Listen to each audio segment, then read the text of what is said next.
Good afternoon, everyone. Thank you for joining Chef T. Today, we're going to be making baked macaroni. Yes, I'm going to be making that for my family because that's what they like on a Sunday sometimes. So we're going to start over here. I'm boiling the hot water because you need it for your noodles. I'm going to put the oven on bake. I like to do it on 400. We're just getting the oven hot, nice and warm to get it started. So here it is. The water is nice and hot. I like to use Ronzoni Elbow number 35. I like these noodles because I think there's a better brand for me. But it's up to you. You can use whatever noodles you choose and whatever you like. I'm pouring the noodles in the hot water so that they can become soft and moisture. I'm just going to move them around a little bit in the water so when they come to a boil, they'll be good. Over here, these are my ingredients that I like to use with the noodles. I like to use 2 cans of carnation milk. I like this carnation milk because it's good. It gives a good taste to your baked macaroni and cheese. I like to use adobo. Maybe 1 tablespoonful of adobo, but it's up to you. Once again, your preference on what you like. A little black pepper. I like to use a scoopful, sorry about that, of sugar. I have my whisker, and I like to use 4 eggs. 4 eggs into here, and I like to put a little black pepper. And like I said again, a tablespoon of adobo. And then I put my scoop of sugar into this. And then I like to take 1 can of the carnation milk and pour it into the rest of the ingredients with the eggs, the pepper, the sugar, the adobo. And then what I do is actually, mix it all together. I like to mix this together because this is like a coating that gives the macaroni to a good stick once you're doing it. So, you beat the egg and you do everything real good, So, as you see, the egg is beaten. Is really good. That's all you need. I put this here to the side. And I like to use butter because once the noodles, this is the butter I use. Real margarine, good vegetable oil parquet because inside it doesn't get watery or anything. This is for when the noodles come out of the hot boiling pot. I like to mix that to give a good oil basing on the noodles. I like to use Cracker Barrel cheese. I like to use extra sharp and sharp. This is good cheese. Sometimes when it's a little too expensive, I use regular Kraft cheese. But it's okay. You can use whatever you choose to. Your preference of what type of cheese you like. And I also like to grate it. I use this cheese here. I grate it. I actually making a nice square small pan for us. So when I'm making a small square pan, I use only 2 cheeses. And I like to grate it. After that, I'm just waiting on the noodles to boil, get warm. So at this point, we're just going to take a little break. And after we take the break, we'll be right back. Hello guys, we're back. We're about to finish up on how to make baked macaroni and cheese. Once, as you see, the noodles is boiled.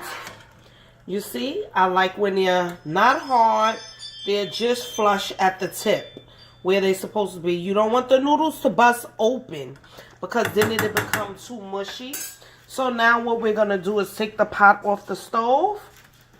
Come over here. Take it to the drainer. Because you have to drain all the excess off of the water excess from the noodles. You cannot let it stay there. because then it'll just make the noodles soggy as well. So now, of course, I'm just draining the water. As you see, what I like to do, shake it a little bit because some water may be stuck all in the middle or whatever. As you can see it coming out. This is what I like to do. I mean, some people like to sit it there or whatever and let it strain. That's okay. Nothing is wrong with that, to let it strain out. So now I'm going to take the noodles and put it in my pan right here.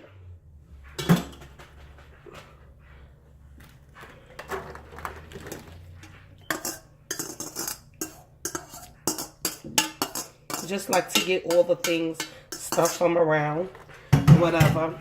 So now I'm going to come where my ingredients is, over here.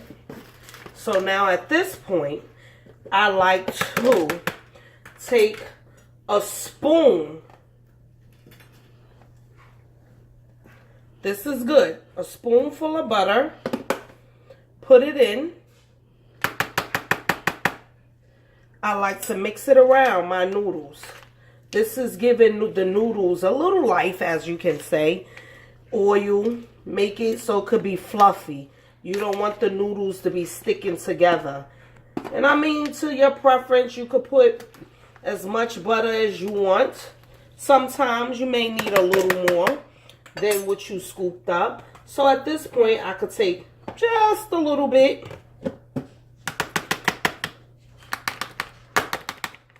And put it inside the pan and just move it around. It'll melt in the pan because the pan is hot.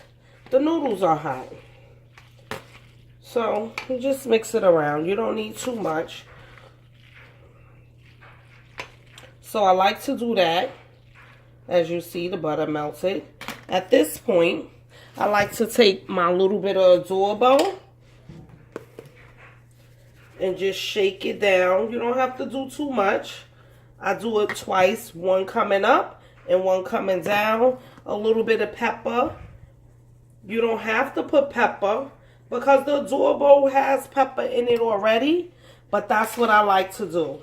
And I like to mix it around, you know, because you want your mac and cheese to be seasoned. It don't have to be spicy, but you like it how you like it. And this is what I like to do. So now, at this point, you know, I put a little more adobo. And that should be it. So I did it twice. I shook it the first time, coming up, coming down. Then I did the pepper, coming up, coming down, and I mixed it. And I did it again with the adobo, coming up, coming down, and I'm mixing it again. I'm trying to do this very thoroughly so you can see what I'm doing. So now at this time, I like to take some cheese. I like to take my cheese, put it in my mac and cheese and my noodle with my noodles because it's hot, you know, and it'll melt up the cheese. So as I pour some cheese in, I like to mix it because now you need the cheese to get all in the grooves of the noodles so it can melt up as much as it can, you know. So now I got the cheese and the stuff in here. Yeah, it looks dry, but at this point, when it's dry looking like that, that's when I like to take the eggs that we beat up earlier with the sugar and the pepper and the adobo. You put it all intertwined into this. And you mix it. And you mix it so it can loosen up a little bit so nothing won't be too tight. You know? So, but of course, may need a little more something. But I still have more cheese because I like to use all my cheese. So I'm going to put all my cheese in here.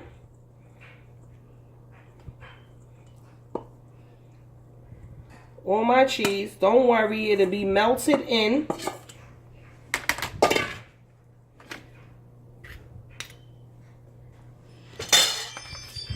And now I'm just doing this, mixing it up, you know. So now, of course, it's still thick again. So this is why I have 2 carnation milks.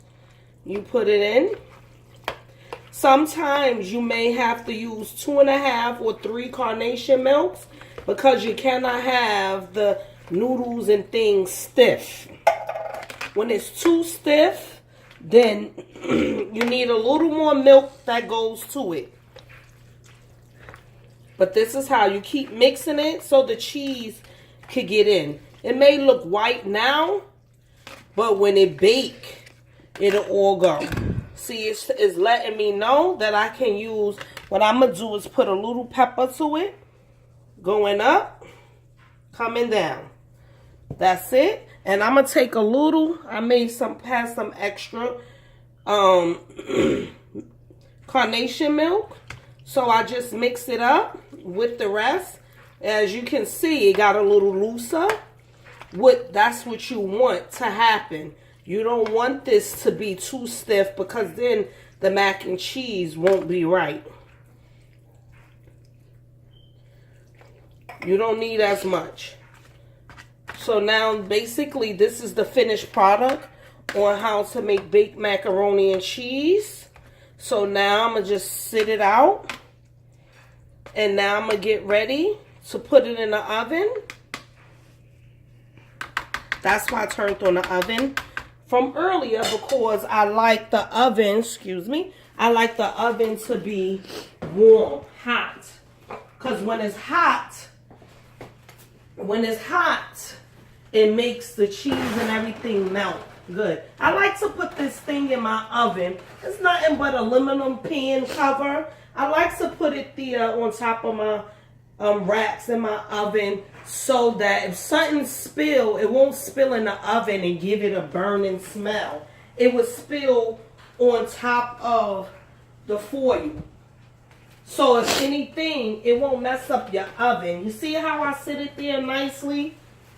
So if something spill, it could fall on there and I don't have to worry about the house smelling burnt. So right now at this moment, we're just going to let the baked macaroni and cheese cook. I put it in, as you see, with nothing on top of it because you want the cheese and the ingredients and everything to melt in. And I like it to get brown on top. Crispy, not burnt, but a little crispy around the edges. So right now, we just did that. We're going to let it cook. And we'll let you see the finished product and get back. So give us 5 minutes. Hello everyone, we back. Now I'm about to pull out the finished product of the baked mac and cheese. Yummy, yummy, yummy.